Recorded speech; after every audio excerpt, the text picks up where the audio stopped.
Olá, nesse vídeo nós vamos continuar a abordagem do assunto da diferença entre vida eterna e reino.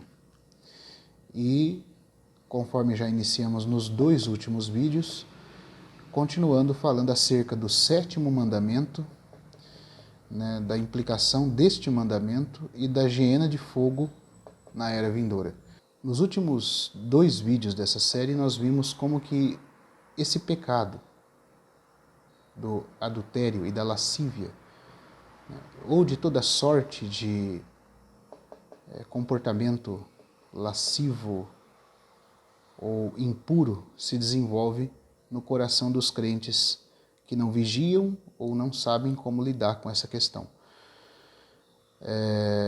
Nós vimos a implicação disso diante de Deus e as consequências que isso pode gerar na nossa vida agora. A partir desse vídeo, nós vamos ver o que o Senhor comenta como consequência de não sermos puros, de não nos guardarmos desse tipo de pecado. Qual é a consequência que isso traz para a era vindoura, a partir do momento da vinda do nosso Senhor? Então, vamos continuar a leitura aqui, do livro O Sétimo Mandamento, e que o Senhor nos ajude a entendermos, Nesse vídeo e no próximo, mais especificamente abordando o assunto da disciplina na era vindoura.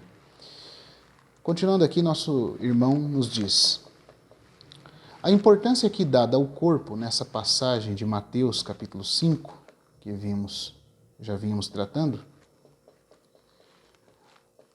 ele diz então, a importância que dada ao corpo numa referência aos sofrimentos depois da morte é marcante.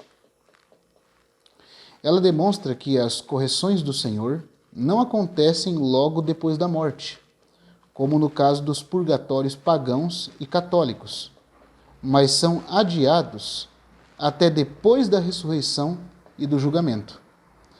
Indica também que aquele que é escravo dos pecados mencionados no texto, os pecados de lascívia, impureza, fornicação, adultério, todos esses pecados que são ali mencionados, e passa a vida sucumbindo às paixões da carne, desenvolve seu corpo de tal forma e tem seu espírito absorvido por ele, a ponto de reduzir-se, por assim dizer, à mera consciência dos sentidos. E assim, é daí por diante disciplinado por meio daquele mesmo membro do seu ser que neste mundo tem sido a causa e o meio de seu pecado. Ou seja, o que o nosso irmão está dizendo aqui? Nós vimos no último vídeo que, de fato, o processo de alguém que vive sucumbindo às paixões carnais é que a alma dele fica absorvida pelos sentidos corporais. E aí, então, esse homem, quando a sua alma, o seu psique, é absorvido pelas paixões corporais, ele é chamado de carne. É por isso que em Gênesis 6, depois do homem cair numa condição tão depravada e tão violenta, de atos grotescos, de pecados físicos, a ponto de se comportar quase como um animal, ou até mesmo, posso dizer, como um animal de fato, Deus disse que o homem era carne. Quando Deus criou o homem, Gênesis capítulo 2, versículo 7, fala que o homem foi feito alma vivente. E a sede da autoconsciência, do eu, da personalidade, reside na alma. Mas quando a alma é escrava dos impulsos corporais de uma forma que desenvolve, por esses impulsos, um apego, inicialmente um apego, depois uma escravidão, esse homem passa a ser chamado nas Escrituras de carne, no sentido maligno da palavra. Porque às vezes a palavra carne tem uma abrangência um pouco mais vasta na Escritura, mas toda vez que o homem é chamado de carne, no sentido que Gênesis 6 e em outros textos da Bíblia ele é chamado, por causa de pecados, isso significa que ele desenvolveu uma escravidão da sua alma aos impulsos corporais. O Senhor Jesus diz que se nós não vigiarmos, se nós não tratarmos esse pecado, essa lascívia, a natureza pecaminosa que nos impulsiona ao mal de uma forma escravizante, se nós não aprendermos pelo Espírito mortificar os feitos do corpo a fim de vivermos, ele diz que nós seremos lançados na giena, tendo 2 olhos, poderemos ser lançados na giena tendo as 2 mãos ou os 2 pés, o que indica que o corpo também participará da disciplina na era vindoura, claro. Né? Então aqui o nosso irmão diz que esse ponto derruba por terra o conceito do purgatório católico. Inclusive eu queria esclarecer uma questão aqui. Quando nós falamos de disciplina na era vindoura, nós não estamos ensinando purgatório. O purgatório católico, de acordo com a religião católica, é porque a Igreja Católica não enxergou diante de Deus o aspecto da justificação pela fé, a justiça imputada, que nos torna justos diante de Deus, né, por Deus vestir-nos com seu Filho como nossa justiça.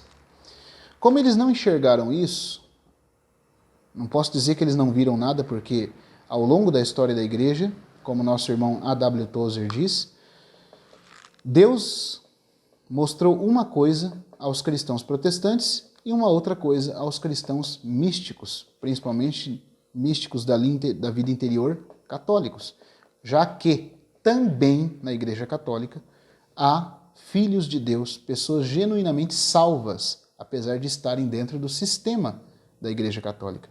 Que se nós estudarmos as 7 igrejas do Apocalipse, nós vamos ver que profeticamente é tipificado pela igreja em Tiatira. Aquelas 7 igrejas históricas têm um aspecto profético também. E dentro do período profético, a Igreja Católica é representada pela igreja em Tiatira. Mas por mais confusa e trevosa que seja a situação que chegou à Igreja Católica na Idade Média, com tantos desvios da palavra de Deus, mesmo assim o Senhor Jesus disse que Tiatira tem vencedores. Então tem filhos de Deus lá dentro, tem irmãos nossos lá. E a esses irmãos que o Senhor Jesus considera vencedores, isso vai ficar para um estudo mais detalhado uma outra hora, quando a gente for estudar sobre as 7 igrejas. A esses vencedores, o Senhor deu revelações.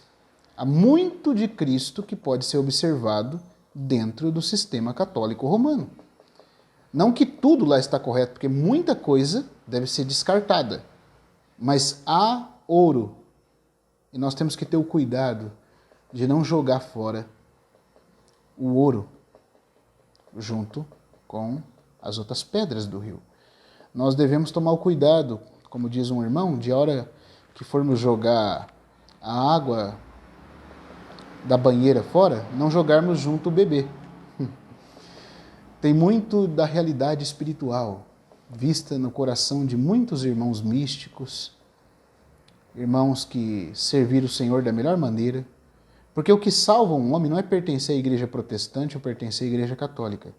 O que salva alguém, o que põe ele no fundamento cristão, que é Cristo Jesus, é a fé no Filho de Deus. Ele pode, sim, claro, estar errado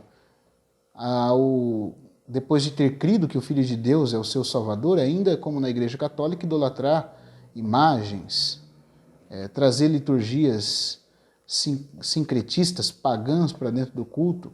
Tudo isso é errado e tudo isso o Senhor Jesus vai lidar.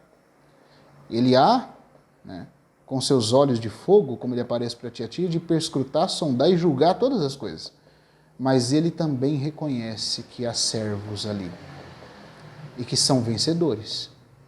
Ele reconhece. Mas entre as coisas confusas que estão no meio católico, e que muitos filhos de Deus que estão lá ainda sustentam, existe a doutrina do purgatório, que foi um tanto que elaborada no seu início por Agostinho, esse grande homem de Deus, mas que, como disse um irmão que comentava sobre a história da igreja, um irmão presbiteriano, em uma das mensagens que eu um dia assisti sobre a história da igreja com um irmão presbiteriano, em um seminário, e ele comentou o seguinte: olha, tanto Orígenes como Agostinho. Né? Quando eles acertavam mesmo. Quando erravam, erravam terrivelmente. Então, Agostinho foi um grande homem de Deus. Então, a igreja protestante, evangélica protestante, reformada, né? Ela rompe com o catolicismo, mas até mesmo os teólogos concordam que há muito de teologia bíblica correta, principalmente no período católico dos pais da igreja. Embora o período católico, apostólico romano, debaixo do clero, né, com o Papa, a autoridade papal como autoridade, comece oficialmente a partir do ano 500, mais ou menos, 450, 500 depois de Cristo, mas todo o sistema católico já existia depois que, a partir do momento que Constantino ele entra, né, com aquele ramo político do império dentro do meio cristão. Então, mas mesmo ali ainda havia muitas verdades. E Agostinho foi essa figura preeminente durante muitos anos na história do cristianismo. A sua teologia só foi depois que foi achar alguém assim do mesmo nível, da mesma robusteza, né, que até mesmo corrigiu em certos pontos, e em outros, eu ainda, pessoalmente, junto com outros irmãos que são teólogos respeitados, ainda dão razão a Agostinho, mas nós temos que admitir que lá na Idade Média, Tomás de Aquino, né, foi levantado por Deus e pôde avançar em pontos da teologia que Agostinho não tinha conseguido ir. Né? Mas o ponto é que, de fato, a teologia de Agostinho domina o pensamento cristão desde o quinto século até mais ou menos o século XIII, com muita preeminência. Entre o século XII e o século XIII, ele não tem rival. Né? Tamanho é a grandeza do pensamento de Agostinho e da teologia, né, que ele desenvolveu estudando, né, as Escrituras. Mas Agostinho desenvolveu o pensamento do purgatório. Por quê? Porque ele enxergava que o tratamento de Deus com alguns não termina nessa vida. Só que é o que eu estou dizendo aqui. Os irmãos da era da patrística romana, católica, né, não só os pais latinos, mas os pais gregos também. Eu falei dos pais da Igreja Católica Romana, não incluo aqui só os pais da Igreja que são do lado ocidental, latinos, mas também os pais gregos. Nenhum dos pais da Igreja comentou muito, não conseguiram perceber o aspecto da justiça imputada na justificação pela fé. Agostinho não foi diferente. Né? E o que acontece? Eles viram muita coisa a respeito da nossa santificação, a respeito da nossa vida, da nossa conduta, das nossas obras, como Deus deseja que a façamos, mas não viram o aspecto da justificação, né, de Deus em Cristo, da justiça imputada pela fé. E o que acontece? Quando Agostinho leu os versículos, alguns que nós vamos ler aqui, ele entendeu o quê? Que alguns não estão salvos ainda. Que alguns não eram salvos, não estavam aceitáveis diante de Deus, e por isso Deus precisava estender o tratamento no pós-vida. E o que ele achou? Como nós vamos ver alguns versículos em 1 Coríntios 3, em Mateus capítulo 5, em outros versículos que vamos ler aqui mais para frente, ele pensou que isso seria um purgatório, ou seja, um lugar onde se purga, onde se purifica o que ficou faltando ser purificado nessa vida. Só que ele dizia isso, e aqui está a heresia, que eu não creio que Agostinho desenvolveu porque errou de propósito. Foi um erro porque na edificação histórica das verdades de Deus, não estava claro para aqueles irmãos da época patrística, né, nem dos pais apostólicos até São João Damasceno, mais ou menos no ano 600, não estava claro para eles, como também não estava claro nem mesmo para os escolásticos, a verdade sobre a justificação pela fé. Então, quando eles veem que o tratamento de Deus se estende além dessa vida, com os seus filhos, eles passam a pensar que esse tratamento tem a ver com salvação eterna. E eles acham que essas pessoas estão se salvando porque estão sendo purgadas, sofrendo, para que possam merecer a salvação. Isso é um erro. Eu não digo que entender dessa forma, se eles creram em Cristo, ao entender dessa forma eles não são salvos. Porque o que dá salvação é a pessoa ter crido que Jesus é o Filho de Deus. E por isso que nós podemos considerar todos esses irmãos, pais da igreja, Agostinho e outros que viram de uma forma equivocada, nossos irmãos, porque eles criam no Filho de Deus, mas não entendiam o processo pelo qual se dá a salvação bíblica. A palavra salvação na Bíblia é muito ampla. Nós estamos falando aqui da salvação eterna, aquela que vem como justiça de Deus, imputada a nós por termos crido no seu Filho. Mas existe o aspecto da salvação plena, que tem a ver com a transformação da nossa alma e da glorificação do nosso corpo. Existem versículos no Novo Testamento que falam da salvação que foi feita, da salvação que está se realizando e da salvação do último tempo, que está sendo guardada para se revelar no último tempo, que tem a ver com a nossa plena filiação e a glorificação do nosso corpo. Salvação não é uma questão muito simples no Novo Testamento. Mas quando eu falo de salvação eterna, eu estou falando da salvação do Espírito, aquela que me confere vida eterna de Deus, por eu ter crido em Cristo e Cristo ter se tornado a minha justiça, por seus méritos.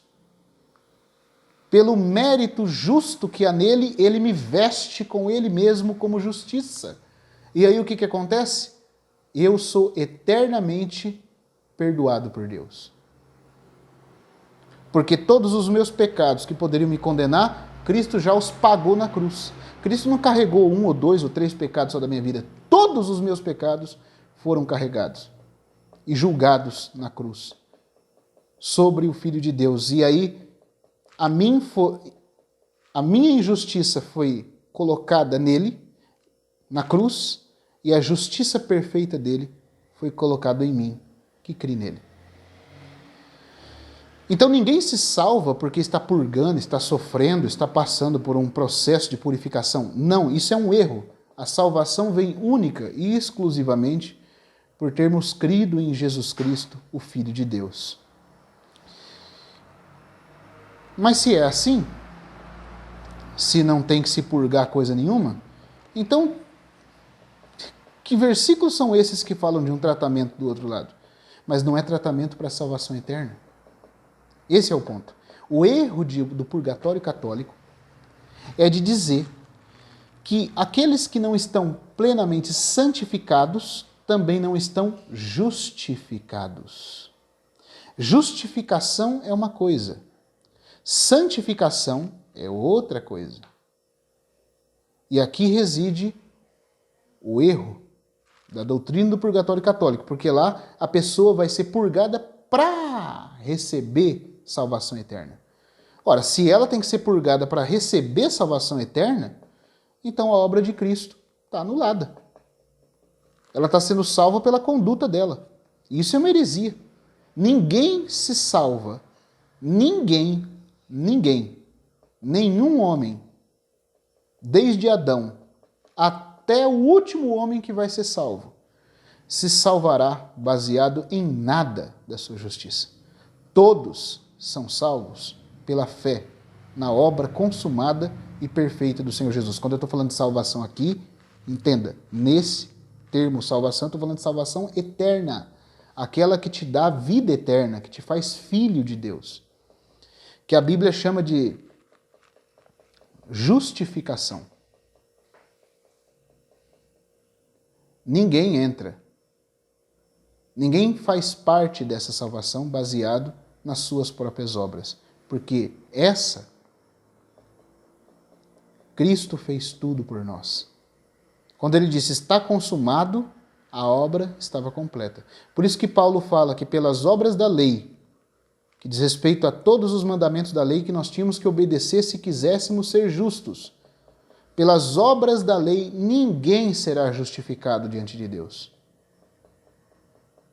E aí ele diz que se a pessoa tenta se salvar baseado nas obras da lei, ela está destruindo para si o que Cristo fez na cruz.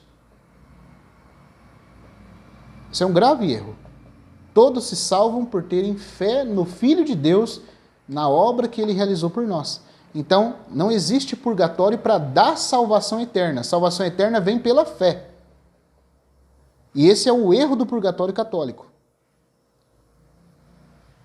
Certo? Ninguém vai ser purgado para depois merecer a vida eterna. A vida eterna se ganha por crer no Filho de Deus, e tendo todos os nossos pecados no que tange a vida eterna cancelados. Nós passamos a ser filhos de Deus para sempre. Por causa que confiamos naquilo que Ele realizou por nós na cruz. Quando Ele disse, está consumado, tetelestai, Ele falou, eu paguei tudo. Colossenses capítulo 2, versículo 14, fala que Ele cancelou o escrito de dívida que era contra nós, nos era prejudicial e que constava de ordenanças que nós não podíamos cumprir. Ele cumpriu em nosso lugar o que nós não podíamos. E Ele recebeu a pena da justiça de Deus em nosso lugar. Ele recebeu toda a maldição em nosso lugar e, por outro lado, Ele guardou toda a lei em nosso lugar. Agora, quem crê nele recebe a justiça de Deus. Termo maravilhoso que Paulo usa na carta aos Romanos. Essa justiça que se revela no Evangelho de fé em fé. Os judeus não entenderam isso e acham que a salvação é pelas obras. Paulo diz em Romanos 10, ali a partir do versículo 1, por não conhecerem a justiça de Deus, não se sujeitam a ela, mas tentam estabelecer a sua própria justiça. Essa não vai ser suficiente para fazê-los participantes da vida eterna, porque vida eterna é um dom gratuito de Deus, porque custou tudo para o seu Filho. Alguém pagou os pratos quebrados, e esse foi o nosso Senhor, para que para nós saísse de graça. E agora Efésios 2,8 vai dizer com todas as letras, pela graça sois salvos, mediante a fé. Não de obras, para que ninguém se glorie. Então a salvação é unicamente pelo que Cristo fez. Não é por obras, nossa aqui nessa vida, não é por um purgatório na outra vida. Nós nos tornamos filhos de Deus eternamente, porque Ele consumou por nós uma obra de valor eterno. E quando Ele consumou essa obra, Ele incluiu todos os pecados que eu cometi, os que eu cometo e os que ainda irei cometer, estavam na sua obra no Calvário. Essa obra é tipificada pela tipologia da novilha vermelha, um assunto que nós vamos falar ainda em outros vídeos. Mas eu só estou falando isso aqui para dizer, o erro do purgatório católico é que ele pega o assunto do tratamento de Deus na outra vida com seus filhos, na outra era, e ele coloca como sendo um tratamento para pessoas que não estão nem salvas e que mediante esse purgatório vão merecer a salvação. Isso é errado.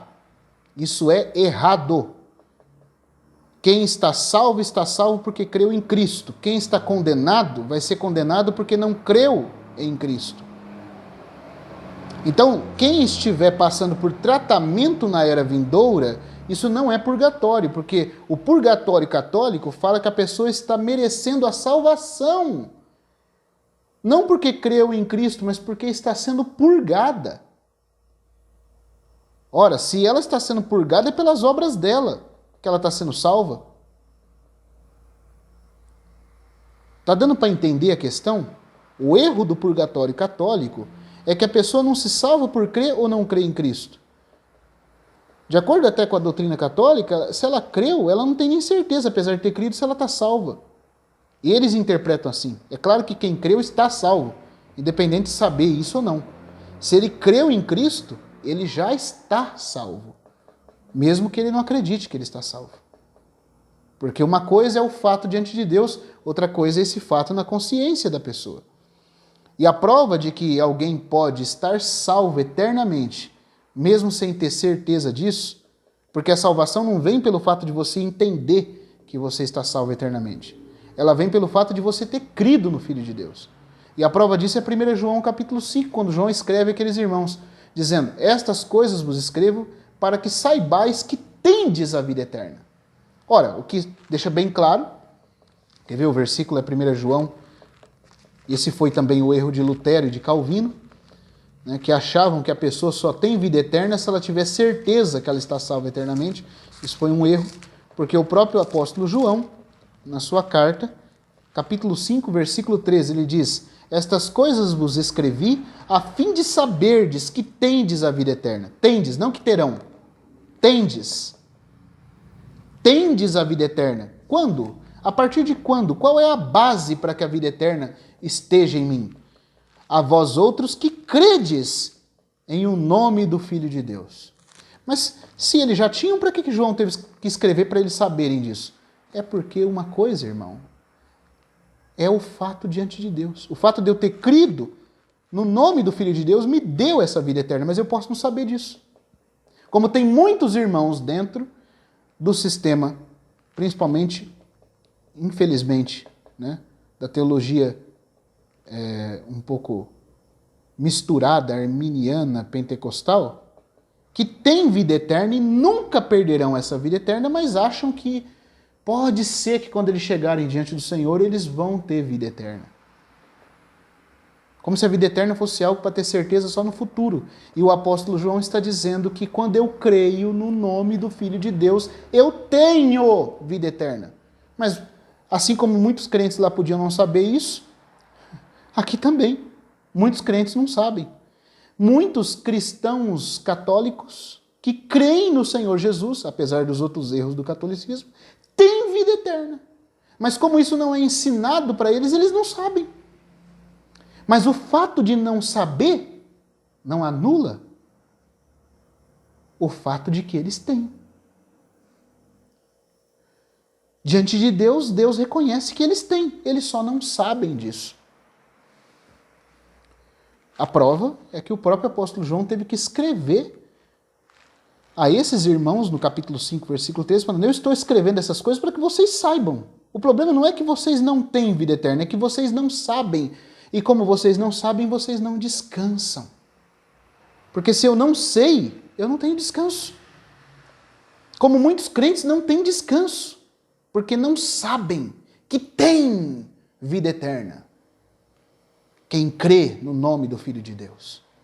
Quem diz: eu não posso, mas eu confio que Ele é o Filho de Deus. Eu me apego a Ele.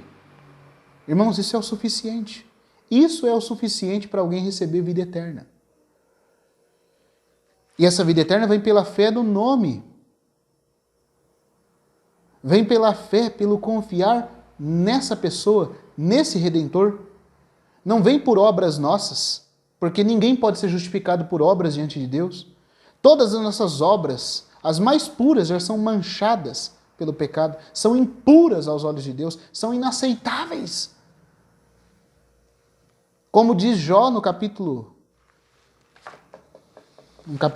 de Jó, se eu não me engano é o capítulo 9. Deixa eu só confirmar aqui. Aquela pergunta interessante que levou o nosso irmão Horatius Bonar a escrever aquele livro, A Justiça Eterna. Quando Jó faz essa pergunta no capítulo 9.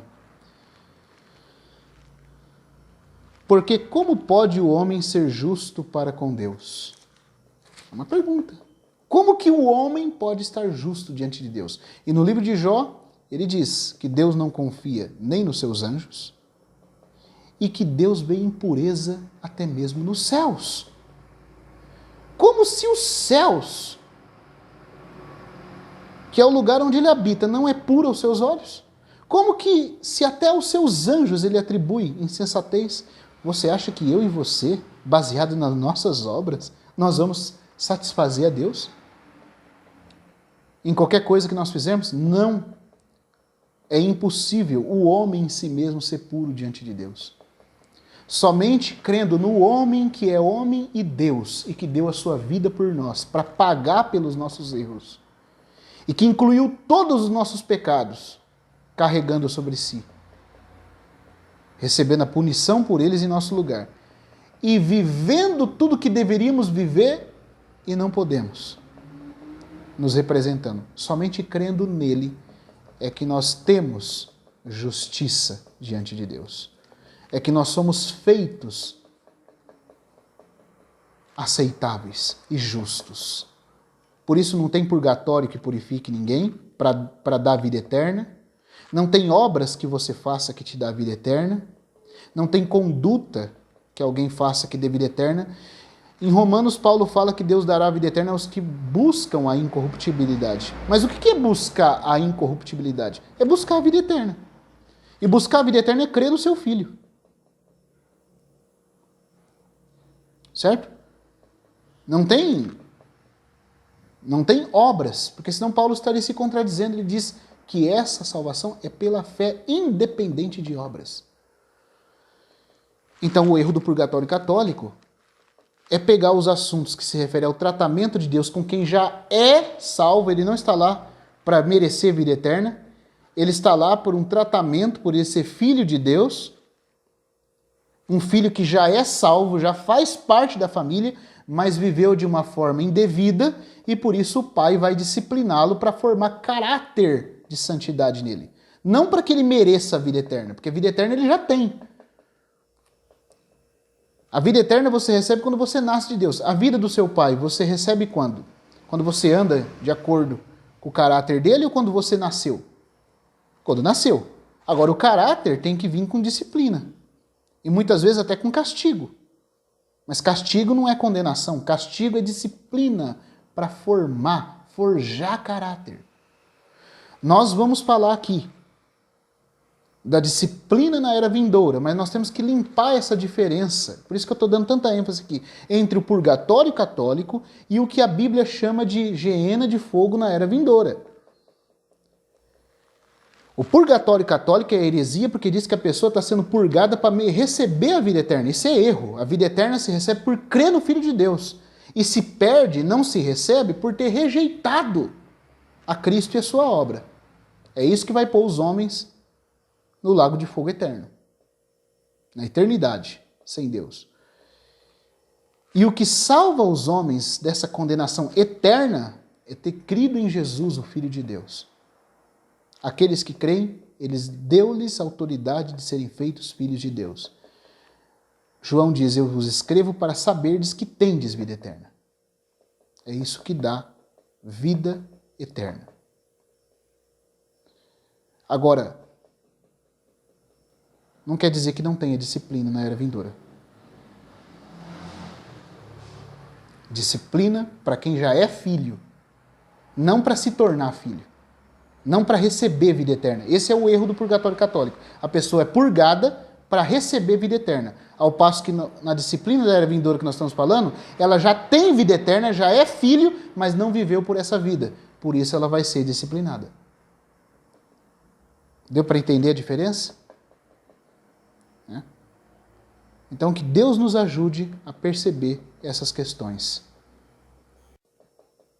São questões que têm que ser muito bem explicadas e que nós temos que entender de uma forma muito clara. Então nós vimos aqui o erro do purgatório católico é pegar esses versículos que vamos ler daqui para frente e aplicá-los a algo que diz respeito a merecer vida eterna. Depois que eu me purguei, que eu já estou totalmente bonzinho, agora como eu estou bonzinho eu mereço. Pode me dar a vida eterna, Senhor. Ninguém é salvo dessa forma. Ninguém. Todos são salvos por crerem na suficiência da obra do Senhor Jesus. Às vezes, ouso dizer aqui, como diz o irmão Otmani, com bastante cuidado, né? não é nem por entender tudo que essa obra implicou, mas é por crer que o que ele fez foi por mim. Porque quem de nós ousa dizer que conseguiremos entender tudo que a obra de Cristo implicou para Deus? Só Deus entende essa obra de valor infinito. Nós estaremos na eternidade para sempre, conhecendo e conhecendo e conhecendo o peso dessa obra. Só Deus penetra as profundezas da obra do Senhor Jesus.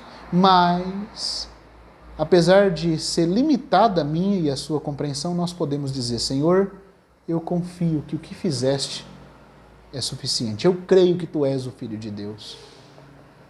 E para todo aquele que crê, Deus imputa justiça a essa pessoa.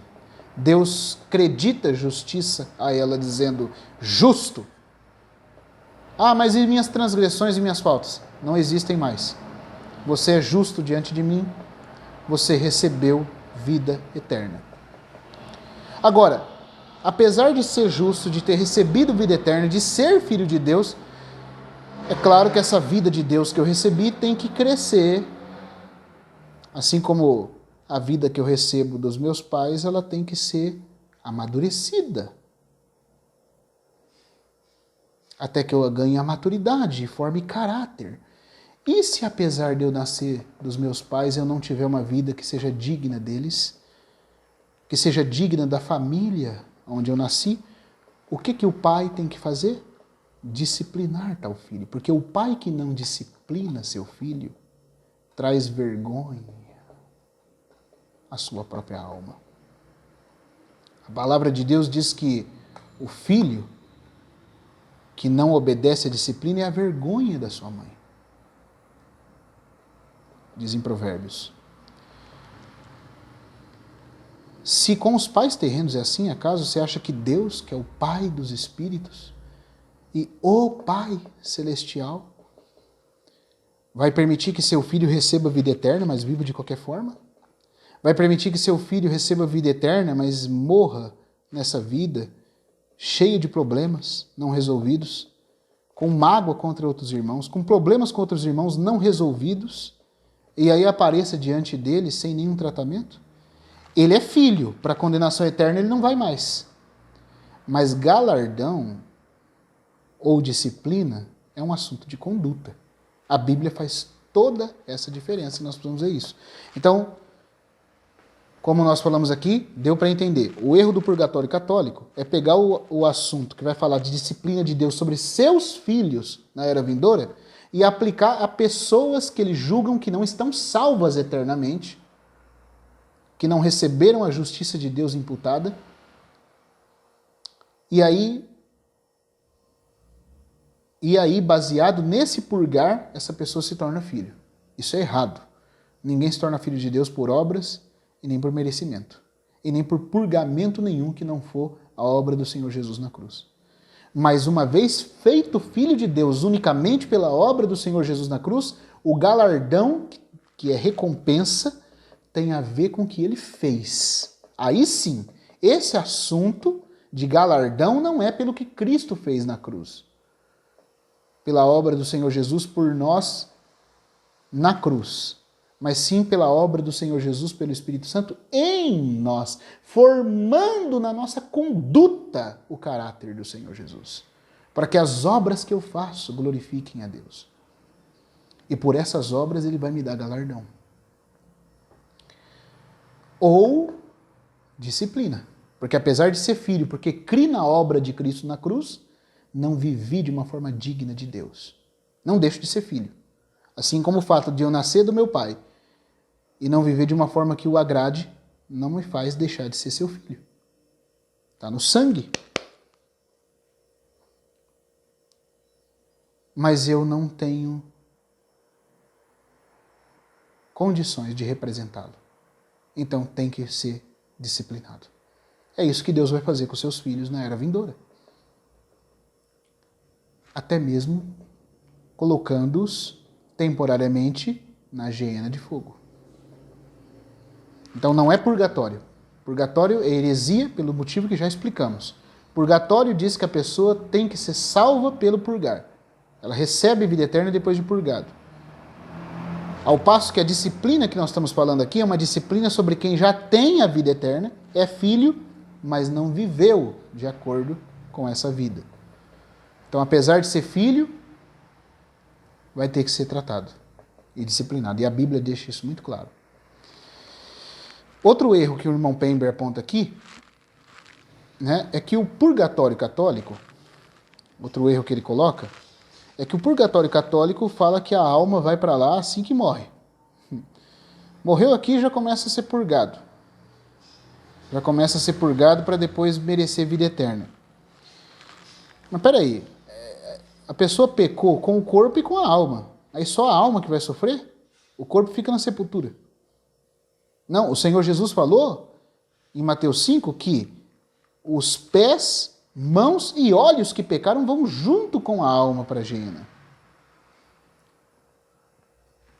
Tendo os 2 pés, ele fala, serás lançado na Geena. E ele não está falando isso para incrédulos. Para os irmãos que acham que isso aí está falando de incrédulo, Mateus capítulo 5, 6 e 7 foi dito para os discípulos, para aqueles que criam nele. Mateus capítulo 10, quando ele fala, eu vos mostrarei quem deveis temer, não é um assunto falado para incrédulo, não. É falado para os discípulos dele, a quem ele deu autoridade para expulsarem demônios, para curarem enfermos e para pregarem o reino dos céus. Mas aí ele faz aquela advertência curiosa para discípulo, né? Se fosse para incrédulo, mas é para discípulo. E não temais os que matam o corpo e depois não podem fazer mais nada. Temei antes aquele que tem poder de fazer perecer na Geena tanto a alma quanto o corpo. Interessante, né? Que ele fale de Geena para alma e corpo de discípulos. De discípulos. Não é para incrédulos. Então, nós temos que atentar para isso. Nós temos que saber que o Senhor, ele é muito sério ao falar essas coisas. Agora vamos entrar um pouquinho mais nesse assunto. Eu acho que ficou claro a diferença entre o purgatório católico e a disciplina na era vindoura. Purgatório fala que a pessoa vai merecer salvação depois de ser purgada. Então ela não precisa da obra de Cristo. É pelo purgar. Isso é um erro. Ao passo que nós estamos falando que alguém que creu na obra de Cristo e por isso tem vida eterna, precisa todavia ser disciplinado porque não viveu de acordo com essa vida. No que tange a vida eterna, ele não perde por causa da má conduta dele. Porque para a vida eterna, para ele ser feito filho de Deus, Cristo levou toda a culpa sobre si mesmo. Mas Cristo, apesar de ter levado toda a culpa sobre si mesmo, no que tange ao pagamento da nossa dívida eterna, não isentou a disciplina sobre aqueles que depois que recebem vida eterna, não vivem de acordo com ela. Esses serão disciplinados. E não só na alma, não, no corpo também. Porque ele falou de corpo e mãos serem lançados na Geena de fogo. Como ele diz aqui em Mateus capítulo 5, né? E se a tua mão direita, versículo 30, te faz tropeçar, corta e lança de ti, pois te convém que se perca um dos teus membros e não vá todo o teu corpo para a Geena. Traduzido aqui para inferno. Mas a palavra inferno não existe no original. A palavra aqui é Geena, que é a Geena de fogo. Então o processo de disciplina não se dá logo depois da morte. Pelo menos dentro do tempo do Novo Testamento. Né? O processo de disciplina se dá depois da ressurreição, porque corpo e alma que pecaram, de cristãos, de discípulos, e não confessaram, não trataram, deixaram sem resolver, deverão ir juntos para a Geena de fogo. Continuando aqui, nosso irmão Pember fala: mas por que estamos discutindo sobre estas palavras do Senhor? Já provamos que seu discurso é dirigido apenas aos discípulos, ainda que sejam os discípulos culpados. Mas é possível que filhos de Deus possam necessitar em qualquer circunstância do fogo literal purificador para o aperfeiçoamento, não de justiça eterna, mas da sua santificação. Será que seria necessário isso? Os crentes, de modo geral, a grande maioria, repudiam tal possibilidade, porque nunca aprenderam que os salvos pelo sangue do Cordeiro podem ter algo para sofrer depois do término dessa vida atual. Mas a palavra de Deus menciona essa possibilidade?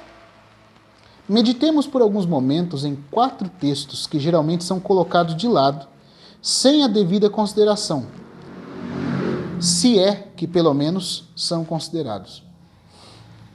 E possa o Espírito de Deus nos conceder um julgamento correto do seu significado, por amor daquele que nos amou e se deu a si mesmo por nós. O primeiro texto é Marcos, capítulo 9, versículo 49. O contexto de Marcos 9, versículo 49, é o Senhor Jesus fazendo uma advertência aos discípulos, dizendo que por causa de um problema que tinha surgido. Marcos 9, 49. Ele fala dos tropeços. Por quê? Porque o apóstolo João, que ainda não era tão maduro, mas era extremamente zeloso para com o seu Senhor, amava profundamente o Senhor a ponto de achar que o Senhor tem que ser muito respeitado e que não se deve fazer nada estando separado dele. Ou seja, só podemos concordar com aqueles que andam conosco, juntamente conosco. Por causa disso, João ele proibiu uma pessoa que estava expulsando o demônio no nome de Jesus e não seguia com ele. Aí o Senhor fala para que eles não façam isso, porque até mesmo quem não estava andando com eles, mas cria nele, é por ele. E diz que até o pequenino filho de Deus, que fez qualquer coisa em seu nome, não vai perder o seu galardão. Aí ele começa a tratar do assunto do galardão aqui.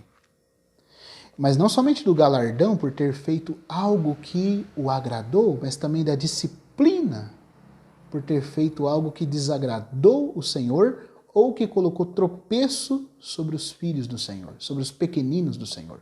Irmãos, tem muito crente desleixado nessa questão. Eles acham que eles podem falar em língua, podem orar, podem jejuar, podem buscar poder, podem estudar em seminário, mas viver uma vida de conduta que põe tropeço, vida arrogante, vida que ofende os seus irmãos na fé, e fica por isso mesmo. Mas o Senhor falou aqui que não só quem faz o que lhe agrada tem galardão, se você ler do versículo 38 ao 41 de Marcos 9, Jesus adverte os discípulos, que qualquer um que faz algo tem o seu galardão, se faz em pureza, em amor, em sinceridade por causa do Senhor. Não somente essa pessoa tem galardão, como aquele que faz qualquer um que pertence ao Senhor tropeçar, também tem disciplina. No 42 ele começa: e quem fizer tropeçar um desses pequeninos crentes, melhor lhe fora que se lhe pendurasse ao pescoço uma grande pedra de moinho e fosse lançada ao mar. Para quem que Jesus está falando isso aqui? É para incrédulo? Você acha que ele vai tratar com o mundo e não vai tratar os problemas que tem entre seus filhos? Era para João que ele estava falando isso aqui. Era para o João que tinha reprimido e proibido um irmão, porque não seguia com eles, de expulsar demônio. Ele proibiu, falou: você não pode fazer isso. Coração estreito. Depois João amadureceu, o coração ficou largo, vasto. É chamado discípulo do amor, mas ele era extremamente zeloso, mas tinha coração estreito. Não recebia com o mesmo amor todos os filhos de Deus. e falta de amor e de compreensão e de empatia, de espírito e coração dilatado, pode pôr tropeço para alguns irmãos. A rigidez com que a gente trata alguns pode ferir a consciência e o serviço deles ao Senhor. E o Senhor fala que se nós os fizermos tropeçar, vai ter um acerto. Então você que acha que a vida cristã pode ser levada de qualquer forma, que a unção vai cobrir esse mau comportamento teu para com seus irmãos, irmão, tome cuidado. Tome cuidado porque não vai passar. O Senhor fala que é melhor você pôr uma pedra de moinho e pular no mar e morrer afogado do que fazer isso. Porque o julgamento vai ser severo para com aquele que faz tropeçar um dos pequeninos do Senhor. E se a tua mão te faz tropeçar, corta, pois é melhor entrares, maneta, na vida do que tendo as duas mãos ires para a geena, para o fogo inextinguível. Ué, para quem que ele falou isso aqui? Então é isso que o nosso irmão Pember está falando. Depois que ele fala sobre cortar pé, cortar mão, e não deixar de entrar na vida, e existe uma diferença entre entrar na vida e a vida entrar na pessoa. Receber vida é pela fé. Entrar na vida diz respeito a usufruir a esfera da vida no reino, onde a vida vai ser prevalecente. Onde a esfera da vida eterna vai ser desfrutada e usufruída. Por isso que você vai ver Paulo mencionando para Timóteo que aqueles que já são crentes devem ser generosos para poderem, com seu dinheiro, fazendo bem aos seus irmãos, para poderem se apoderar da verdadeira vida. Ué, mas já não tem vida eterna? Sim, a vida eterna entrou neles pela fé, mas o usufruir da vida eterna como prêmio, como um desfrute, tem a ver com o tanto que eles vivem por essa vida de amor, para merecerem o galardão dessa vida no reino. Então, entrar na vida corresponde a entrar no reino. A vida entrar em você tem a ver com salvação eterna. A vida entrou em nós pela fé. Nós entramos na vida à medida que nós permitimos que Cristo se forme em nós e que nossas obras sejam aprovadas por Deus. Aí nós vamos usufruindo da vida eterna, aqui já, e muito mais na era vindoura.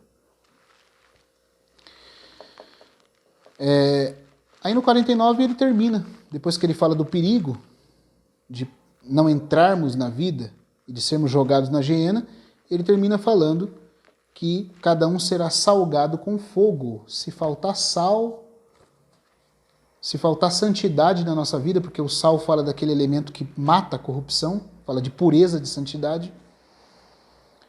Se faltar isso, isso vai ser colocado sobre nós com fogo. O que é isso? De que fogo ele vinha falando até agora? Então vamos continuar aqui. Pois todo homem será salgado com fogo. Esse é o primeiro texto, né? Dos 4 que o irmão Pember falou que cita aqui. O primeiro é, pois todo homem será salgado com fogo. Muitos dizem com frequência que estas palavras são uma figura das aflições do presente mundo. Ou seja, que o fogo aqui é os sofrimentos, né, do mundo agora. Mas olhando o contexto, veremos que a declaração está ligada pelo conjunto. Está ligada pela conjunção por quê ou pois. A conjunção porque e pois liga o versículo 49, que está falando do fogo que vai salgar, com o que Jesus vinha falando antes. Ele falou que alguns vão ser jogados na geena, não entrarão na vida porque fizeram tropeçar seus irmãos, porque não mortificaram os feitos do corpo, porque usaram sua boca, seus olhos, seus pés, suas mãos para provocar tropeço nos outros, não entrarão na vida, porque têm uma vida não santa, uma vida não amorosa, falta sal, falta o caráter de Cristo. O que vai acontecer? Se essa pessoa for pega dessa forma, de acordo com o versículo 43 e 48, ela vai ser jogada na geena, que é traduzido aqui erroneamente para inferno, é geena. Ela será jogada na geena. Aí ele diz no 49, porque cada homem será salgado com fogo. Ora, de que fogo que ele vinha falando até agora? Do fogo da hiena. Então, ele não pode estar falando do fogo que vai nos salgar agora do sofrimento dessa vida, sendo que antes ele vinha falando de um fogo na era vindoura. Não tem sentido. A conjunção ficaria indevida. Vocês poderão ser jogados na hiena de fogo porque fizeram tropeçar os pequeninos, porque podem ser salgados com fogo nessa vida. Não tem sentido. Só tem sentido ele falar, vocês vão ser jogados no lago na hiena de fogo na era vindoura, porque fizeram tropeçar os pequeninos, porque cada um vai ter que ser salgado com fogo. Aí o fogo tem que corresponder ao fogo do versículo anterior.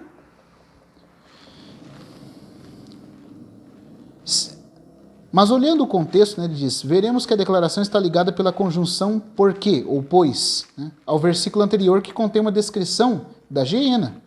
Se há então uma sequência lógica na passagem, o ato de salgar deve acontecer na hiena. E visto que o Senhor aqui está tratando com as faltas dos crentes, o que pode significar salgar com fogo, senão a destruição da corrupção? Então essa corrupção que eu não quis permitir que o Espírito Santo tirasse de mim agora, sou filho de Deus, Cristo pagou para que eu fosse feito filho de Deus, a vida eterna não me é tirada, todavia tem impurezas no meu caráter que eu morri levando comigo. Ou eu morri e levei comigo, não pense você que a hora que você morre você vira um anjinho, é transformado, não é não, do jeito que você morre sua alma permanece, ou eu encontrei o Senhor, porque ele voltou, me pegou vivo nessa condição. O que vai acontecer? Cheio de problema com o irmão, cheio de mágoa que eu não perdoo. Brigo com os irmãos na assembleia, na congregação, com os pastores, com os servos de Deus. Tem problema e rixa com todo mundo. O que você acha que vai acontecer com um filho de Deus dessa forma? Tem crente até orando para Deus pôr a mão em determinado irmão. Lembra, Senhor, da fulana que me fez isso. Orando pedindo vingança. O que você acha que vai acontecer com um crente que fica pedindo vingança, cantando sabor de mel? Desculpa aqui falar de novo disso. Falando da vitória, colocando seu ego acima das coisas. O que você acha que vai acontecer com um crente assim? Você acha que ele vai chegar diante do Senhor, o Senhor vai falar, bom, você é meu filho, então pode entrar. Não. Filho você é pela obra que Cristo fez por você. Agora o reino dos céus não é pela justiça de Cristo a você. Mateus capítulo 5, versículo 20, fala que se a nossa justiça, a justiça da minha vida, não superar dos escribas e fariseus, de maneira nenhuma eu entrarei no reino dos céus. Veja que o assunto é reino, o assunto é galardão. E eu posso perder o reino, posso perder o galardão. Não posso deixar de ser filho de Deus se eu criei em Jesus Cristo, mas posso perder o galardão que ele prometeu aos que o amam, aos que vivem de acordo com o que ele designou.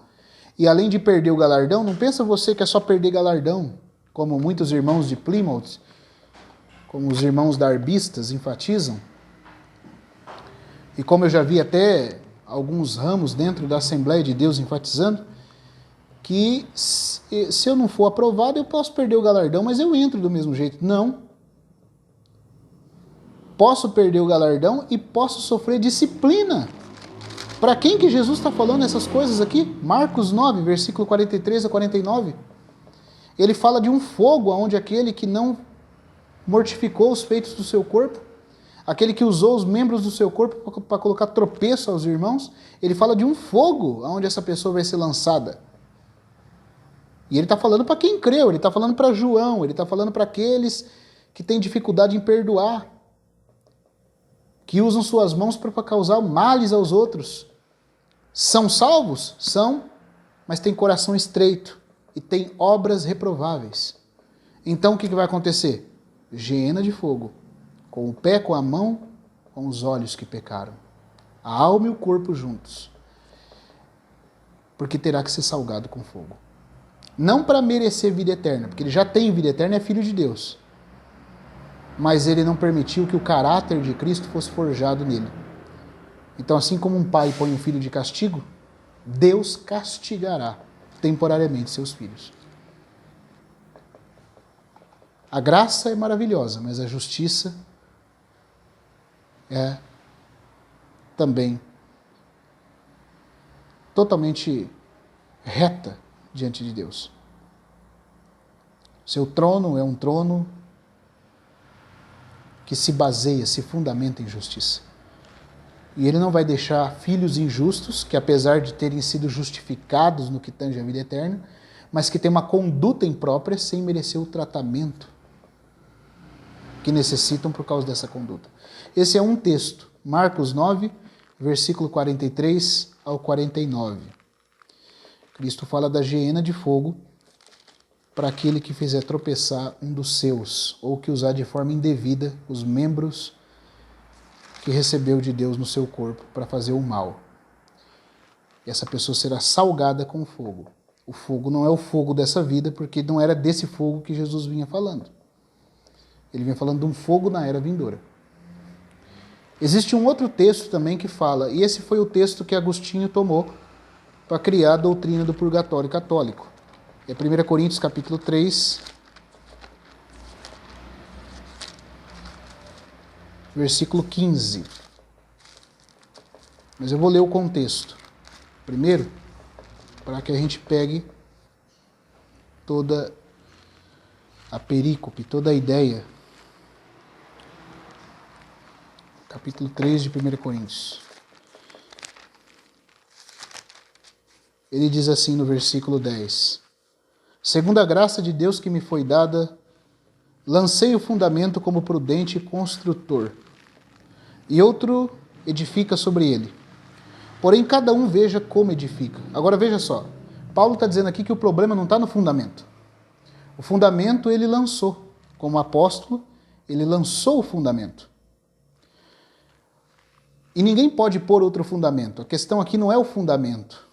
Não é essa pessoa está ou não salva, porque todos que creem em Jesus Cristo estão sobre o fundamento que é Jesus Cristo. Então Paulo, como apóstolo, pregou a verdade e anunciou a Cristo como fundamento da edificação de Deus. E os crentes são as pedras vivas, como diz em 1 Pedro 2,5, que estão sendo edificadas sobre Cristo. Agora, o problema não é no fundamento, porque a pedra que é Cristo, o fundamento é a pedra eleita e preciosa. O problema está em que tipo de edificação está sendo feito sobre esse fundamento.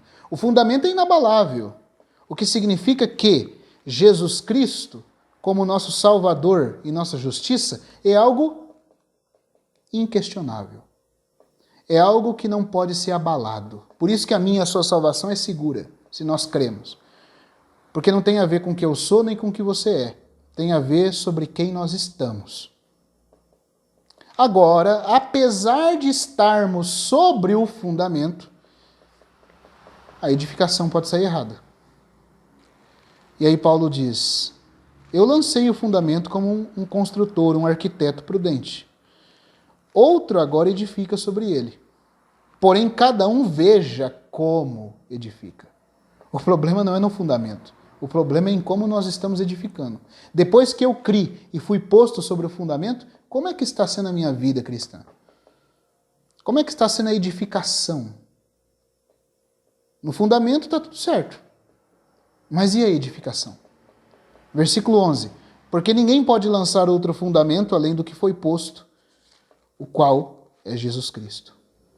Contudo, se o que alguém edifica... o problema não está no fundamento, o problema está no que está sendo edificado. Contudo, se o que alguém edifica sobre o fundamento é ouro, prata, pedras preciosas, ou madeira, feno e palha, o problema não é com a pedra de fundamento, o problema é com o material que está sendo usado para edificar sobre. Isso diz respeito à nossa vida cristã, porque a vida cristã é uma vida de desenvolver a salvação, de edificar algo sobre a salvação inicial. A salvação inicial é eterna, é irrevogável, é sem arrependimento da parte de Deus, porque se baseia não em nós, mas na pessoa do seu Filho.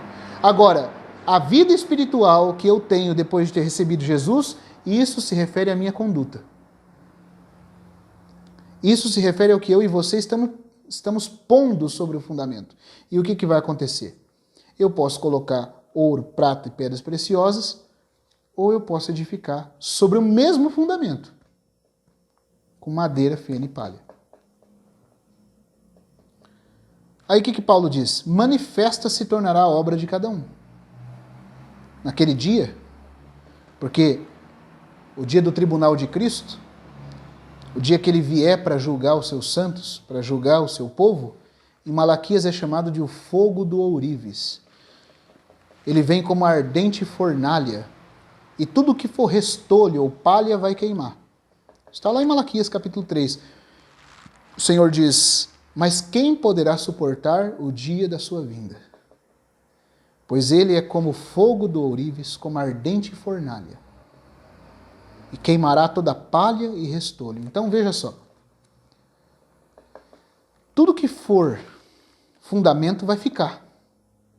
Quando essa obra for avaliada, sabe como é que Deus vai avaliar a qualidade da edificação que eu e você fizemos na nossa vida? Com fogo. Naquele dia, o tribunal de Cristo, seus olhos como chama de fogo, a sua santidade vai ser o aferidor das nossas obras. E aquele fogo vai passar.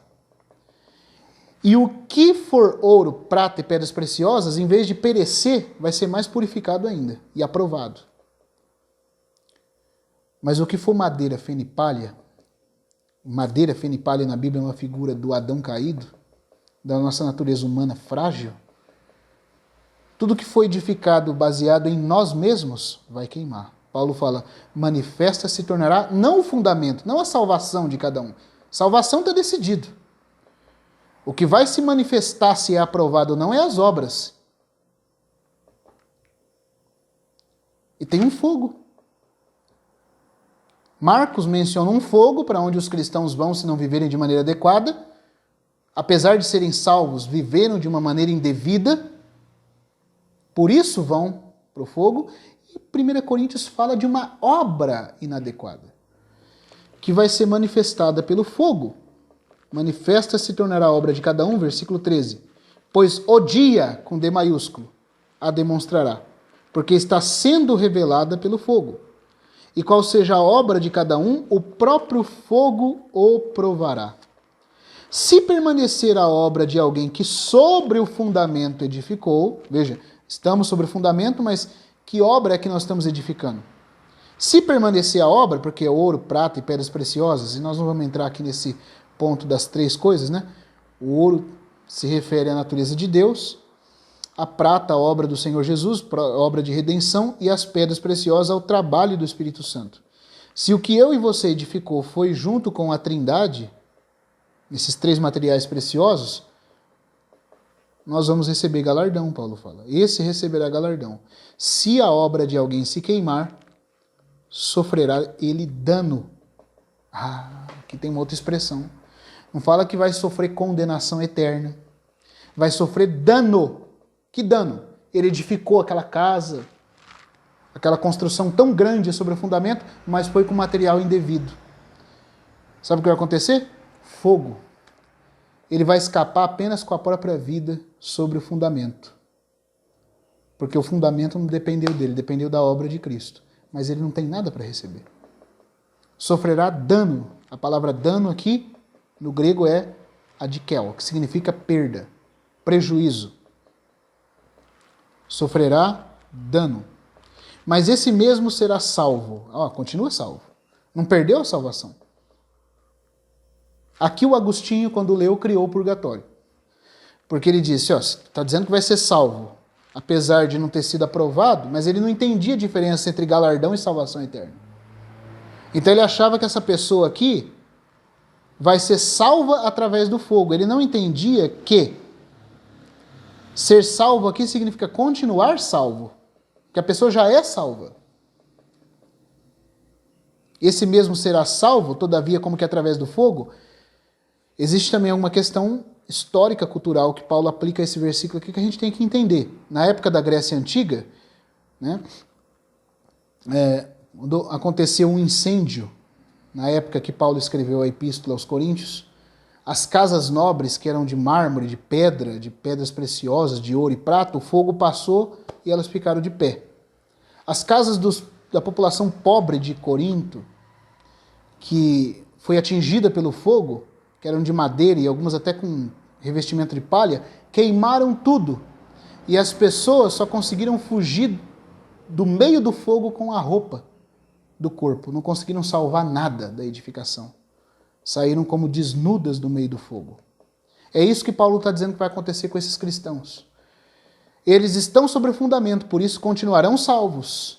Todavia serão ainda salvos. A salvação eterna não se perde. Mas como que saindo através do fogo, fugindo apenas com a roupa do corpo.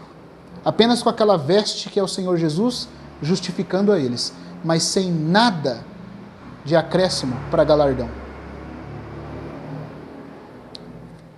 Marcos 9 fala de um fogo, Coríntios 3 fala também de um fogo, e fala do dano, não da condenação, do dano parcial que esse fogo causará a esses crentes. Então, eu espero que essas coisas estejam deixando claras, que existe o fogo da geena na era vindoura.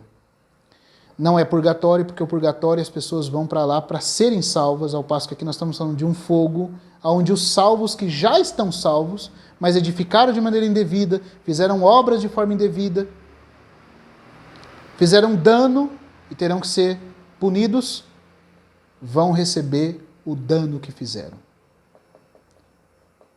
E parcialmente serão prejudicados, não eternamente.